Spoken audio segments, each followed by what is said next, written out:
Hello and welcome. I'm April Davila for Sit Right Here, and this is First Page Fridays, where we read through someone's first page, either of a novel, of short story, memoir. I don't even know. I haven't read it yet. And then I do a live edit of it. I am a developmental online editor. I work with writers on all kinds of things, including mindset, getting past writer's block, all of that. But today we're going to talk about the real nitty gritty of craft and how to edit a really good first page. Don't forget to like and subscribe. And let's go ahead and jump into it. Let's move my face out of the way here. First thing we do is just read it through, and then we'll jump back up to the top and we'll start editing. So let's get a feel for it here. The scent of burnt coffee lingered in the conference room like a warning, but no one seemed to notice. I was attempting to conduct a meeting while the conversation veered off course for the third time. I'm just saying, Ben from accounting insisted, if the killer had really wanted to disappear, he wouldn't have gone back for the dog. Laughter rippled through the room, and I glanced at the rain-speckled window, wondering, not for the first time, how I'd gone from dreams of courtroom justice to mediating arguments about fictional murderers and product taglines for biodegradable doggy bags. I clapped my hands once sharply. People, focus. Marketing strategy, not movie reviews, but I knew it was useless. Nobody felt like working on a Friday afternoon. My assistant, Penny, was doing nothing to help the situation. By the way, Natalie, you still haven't told me if you will make it to my wine tasting party tonight. Penny loved food and wine, fashionable clothing, and finding ways to get out of work. Graze and Gather will be catering the event.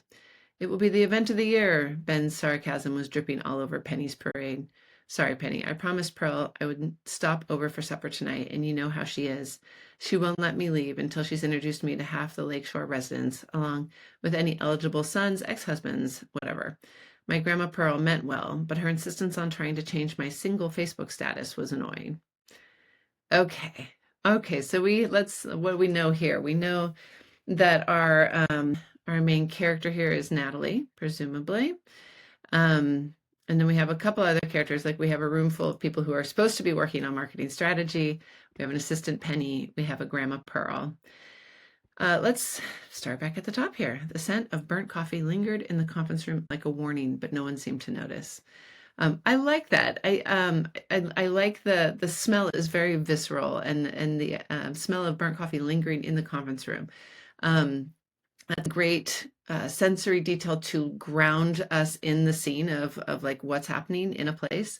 That it lingers like a warning made me think that there was going to be, and maybe there is. So, like, if this is a story that actually plays into something like a mystery or a thriller, then I think this is great. If there is not something kind of treacherous and dangerous coming, I might edit this. So to me, this is saying that this is thriller or something that has some kind of danger that could use a warning, and I'm going to leave it there. But if this is like a romance, you might want to reconsider the like a warning. But I do like the detail of burnt coffee lingered in the coffee room like a warning, but no one seemed to notice. So assuming this is a thriller or some kind of mystery, that's a great opening.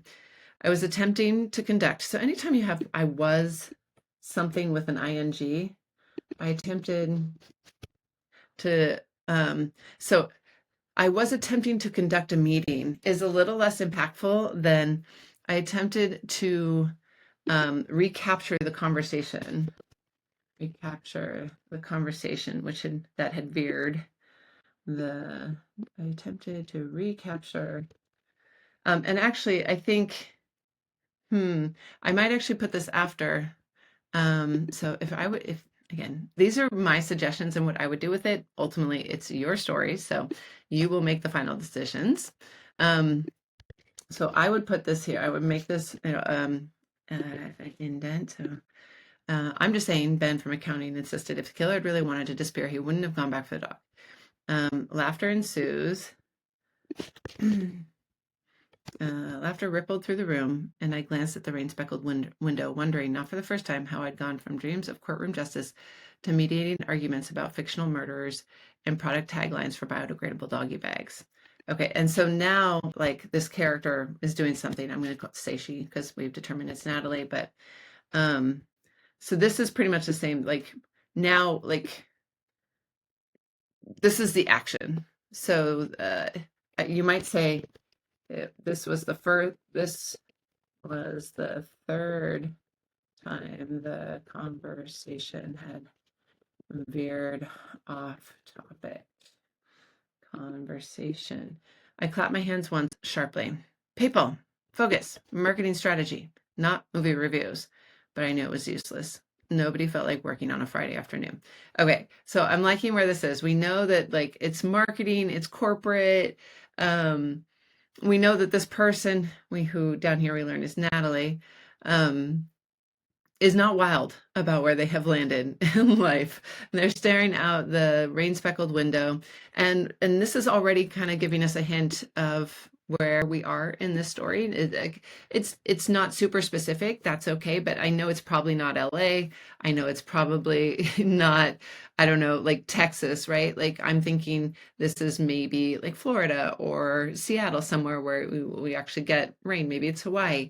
Anyways, it's not important yet, but we're starting in my brain it's already starting to narrow down the like where are we in the world question. So I like that, how I'd gone. And so if you wanted to narrow it down even more, you could give us a hint of like a Seattle rain's a little different than like a Hawaii rain, right? So you could say something that hinted at like the fat summer rain speckled the window, or the rain speckled the window, freezing for just a moment before it, like that would hint more at like a Seattle kind of rain. So you could drop a little more detail in there, but even if you don't, I think this is a nice, already just a little hint. How I'd gone from dreams of courtroom justice. So, okay, so this character had dreams of courtroom justice. Instead, they're meeting arguments in this corporate marketing world. So to me, that's already an interesting character. They have landed somewhere they never aimed to be. They're not super happy about it. I want to know, like, is this a story of them changing their life, or is it the story of them like being thrust into like a murder mystery, but already hating their life? And hopefully over the course of the like solving the mystery, they also like solve their own frustrations about where they want to be in life. All of which is to say, I think this is a really strong opening. Okay, my assistant Penny was doing nothing to help the situation. I would take out by the way, and you want to make clear, because there are a lot of people in this room, presumably we don't know how many, but there's enough for laughter to ripple through the room. So you want to make sure that when Penny says this, it's directed at our narrator, right? My assistant Penny was doing nothing to help the situation. She turned to me. And just that she turned to me now makes Natalie the me, right? The narrator. Natalie, you still haven't told me if you'll, and you don't need the by the way. Natalie, you still haven't told me if you will. And again, this is, so when dialogue is tricky, man, you want to make it as natural sounding as possible. So generally things like, you haven't told me if you will make it to the wine tasting party tonight. You might even take out party. Just the way that people really talk, like, hey, Natalie, you still haven't told me if you'll make it to the wine tasting tonight. Feels a little more natural than you still haven't told me if you will make it to the wine tasting party tonight. Little things. This is nitpicky, but it does make a difference in dialogue. Penny loved food and wine, fashionable clothing, and finding ways to get out of work. This is a great description of character. Like, I would love it if you could find a way to like my assistant Penny, what like if you could get some kind of physical description in here. Does she have long hair or short? Blue eyes, brown eyes? Is she tall, short? You have to get a little creative of how you get it in here. Like she turned her blue eyes. That's kind of not loving that, but look for ways to give us a hint of what people look like, right? And you haven't really had a chance with anyone else yet, but you will. So she turned to me. Natalie, you told me if you'll make it to my wine tasting tonight. Penny loved food and wine, fashionable clothing, and finding ways to get out of work. Grace and Gather will be catering the event. Now, I stumbled a little bit on this. Grace and Gather. I wonder, okay, so this is one of those instances where if it's important that it's Grace and Gather, like if that's a company that matters in this story and like later it's gonna come up, you might have good reason to keep that. But if not, you could just say like, I'm having it catered, right? Like that's, that would alleviate the kind of confusion that came up around the name as I was reading it. And again, it might just be me, but right now, all we have is the sample of one, and the wording kind of tripped me up a little bit. Again, if it's important that that name be in there, then keep it, maybe find a way to smooth that a little bit. So let's say if it is important, let's look at that. Um, you could say, I hired Graze and Gather to cater the event. Because this, it gives a little bit of a like, Penny is still the person talking. They're still like the main subject here. I hired Graze and Gather to cater the event. It just helps the flow of the statement a little bit. It'll be the event of the year. Ben's sarcasm was dripping all over Penny's parade. Love this. And this is a good use for an exclamation point. I like to be judicious with exclamation points, but this is a good use of it because it's like an exclamation. And then you go right into like, oh, he's being sarcastic, dripping all over Penny's parade. And I love, instead of like, he was raining on her parade, his sarcasm was dripping all over Penny. I love that. That's a nice turn of phrase. All right. Sorry, Penny. I promised Pearl I would stop over for supper tonight, and you know how she is. Now, I'm just going to put out there that if Penny and Pearl are both like players in this story, you might consider renaming one of them, because like having two P names can get confusing. Yeah, I actually try to make a real effort to like start all my character names with different letters, just because particularly for fast readers, I know a lot of times as they're skimming, they're just seeing, especially like PE for both names. Yes, one is Penny, one is Pearl, but like I wonder, could you make Penny something that sounds really distinct, right? So like instead of like John and Jack, you could do like Alfonso and Jack, like even giving them kind of different, culturally different sounding names. Like it's a favor to your reader to make your characters' names as distinct as possible.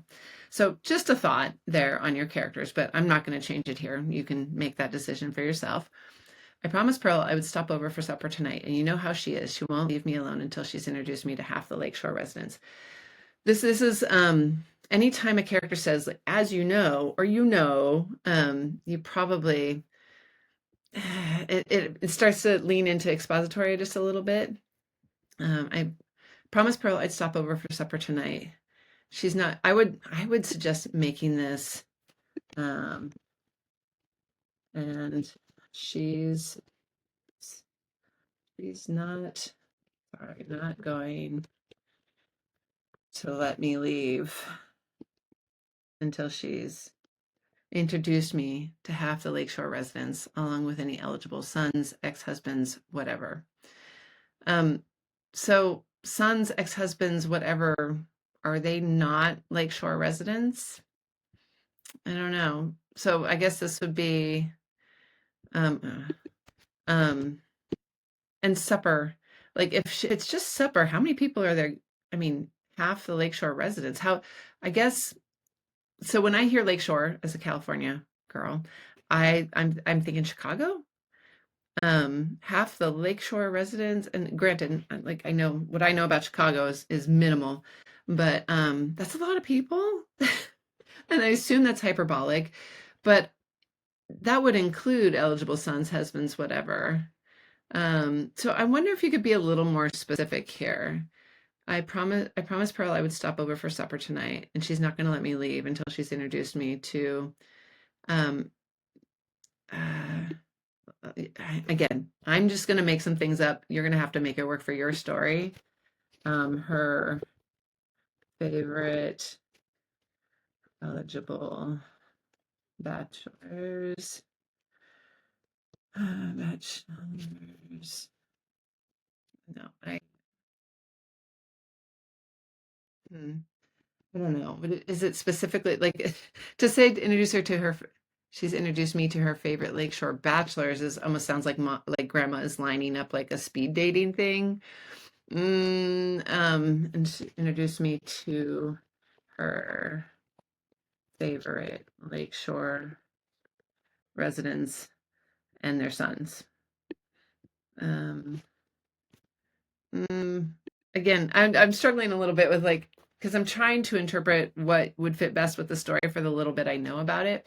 I think you just need to be a little more specific. So Um, and why don't we just say the son of her favorite lakeshore, of her new friend. Though that this does delete the lakeshore bit, and I do think that's a nice hint at geography. Unless I'm totally off base. I know there are other lake shores, so maybe you didn't mean Chicago at all. But um, there must be another way to get some geographical information in there. So I promised Pearl I'd stop over for supper tonight, and she's not going to let me leave until she's introduced me to the son of her new friend. I mean, that's not great, but I don't feel like it's a great use of your time for me to try to make up something when I don't know where this is going. But I do like this line. My grandma Pearl meant well, but her insistence on trying to change my single Facebook status was annoying. Now, single Facebook status is a little awkward. I would probably my Facebook status um, uh, from single. That's a little awkward though, isn't it? But her insistence on trying to change my Facebook status from single, let's say, to married was annoying. Now, again, I don't know your characters. I'm making best guesses here. You will know better. But just in terms of the phrasing, her insistence on trying to change my Facebook status is clearer than my status on Facebook. Because status on Facebook could be interpreted in different ways, but your Facebook status is something that you set, right? Single, complicated, married, whatever.